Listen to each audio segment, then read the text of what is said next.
You're tuned in to Cyber Workforce Poppy, the authority in cyber workforce development. In today's video, I'll be exploring the question, are we ready for 4-day work weeks? Let's dig in.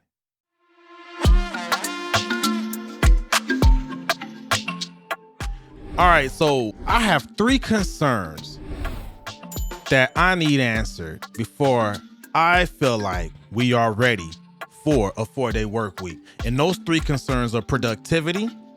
Can we get the same level of output from the workforce if we switch to a 4-day work week? Salary. Is there a way to go to a 4-day work week and still get the same salary and not have my lifestyle take a hit? And then reduce access to services. Is there a way to go to a 4-day work week with people still being able to get access to the services they need? So to help answer some of my concerns, if we can, let's go ahead and check out this article from Fox News in Cleveland, Ohio, to see if we could answer some of these concerns I have. Digging into the article, they're talking about a bill that's working its way through the Maryland legislature that would incentivize companies to switch to a 4-day work week, allowing employees to work 32 hours instead of 40 without seeing any pay cut or loss of benefits.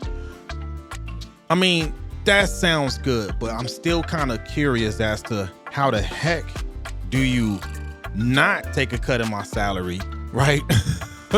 Or allow me to lose any benefits, but you're cutting 8 hours out of my work week. I'm just curious, so let's dig a little bit deeper to see if we can find out.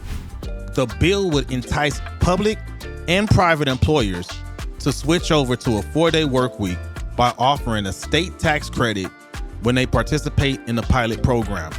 Now, companies would do just about anything for a tax credit. If they're offering companies a tax credit by allowing employees to work a 32-hour work week, that's pretty cool.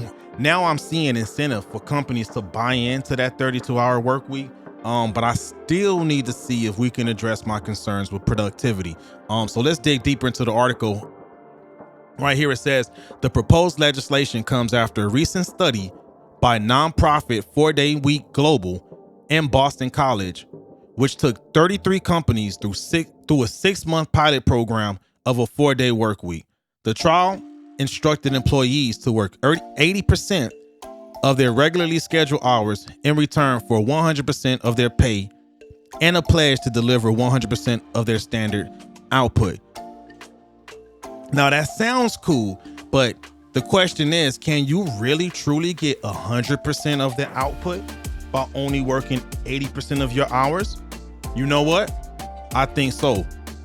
See, I believe the work can get done, right? I believe you can get 100% of the output in 80% of the time, because I believe in quality over quantity. And actually, there's a law that supports my theory, right? So I don't know if you're familiar with Parkinsons Law, but here's the definition of Parkinson's Law. An observation in office organization, work expands so as to fill the time available for its completion. So to put that in a different way, right? What this is saying that if you have a task to complete, if you give yourself 2 weeks to do it, the way our mind works, it will find ways to take up that time to complete the task, right?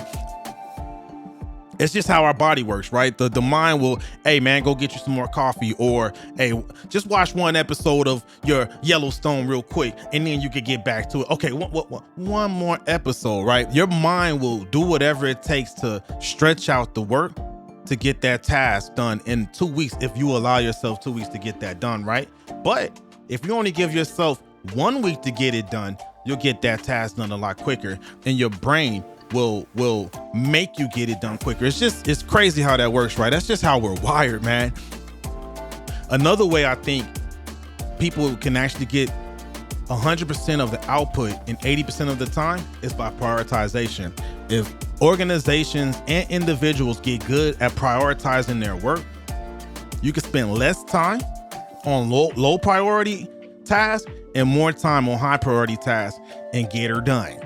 Right? So by following Parkinson's Law and getting good at prioritizing, I feel like we can actually make this work. So the article actually did a good job answering that first concern that I had, which was productivity. I think it can happen. So let's see if we can find an answer to my second concern, because my second concern is salary. Because see, there was a wise prophet by the name of Kevin Hart who once said, the way my bank account works, and the way my bank account works, I don't need to be taking any hits in my salary working one less day of the week, right? So let's dig in back into this article and see if we could find something. And actually, Fox News has a related video that's covering the mayor of Newburgh Heights. Let's see what he has to say, because he's actually doing some cool stuff out there in Ohio. We have about 75 employees. About a third of those are full-time. And now an improved work-life balance is more of a reality for employees in Newburgh Heights. It takes effect February 9th. And in essence, what we did was amend the employees' pay rate so that they would make the same amount of money in 32 hours that they were making in 40 hours. Mayor Trevor Elkins introduced the legislation that was approved by City Council Tuesday night. This was a way that we felt like we could still provide modest pay increases, but give our employees incentives that no one else is getting. And very few people are even getting in the private sector in the United States. The mayor also adds that his incentive will help attract and retain personnel. We actually think that we're going to find a more productive employee because of the work schedule in 32 hours than we were getting over 40 hours. All right. So Mayor Trevor Elkins, he's testing this program at the city level, and it looks like he was able to adjust the pay rate to ensure employees receive the same amount of pay as a 40-hour work week. And I like that. But this is a good way to make sure people can get the pay they need to maintain their lifestyles while working a 32-hour work week. I actually think that's good. So now we need to see if we can get my third concern addressed. And that concern was, will there be reduced access to services? I'm wondering if people will still be able to get access to the services that they need and enjoy when they need them. If the mass business world adopted a 32-hour work week. Let's dig back to the video from this story to see how Mayor Trevor Elkins attacked that issue. Now, there are some departments that require someone at all times, like the police department. So in order to fill that gap, the city plans on hiring 2 full-time officers as well as seasonal help here and in other departments. From a financial standpoint, Mayor Elkins says it still makes sense. So it looks like Mayor Elkins had to hire seasonal employees to augment his police services. Now that's a function you need 7-day-a-week type coverage, right?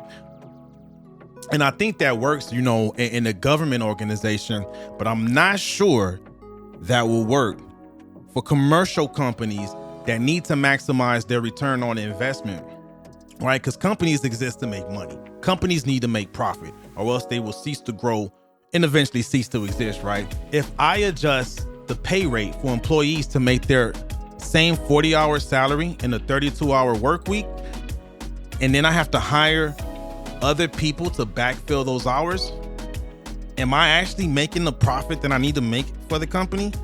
I don't know, man.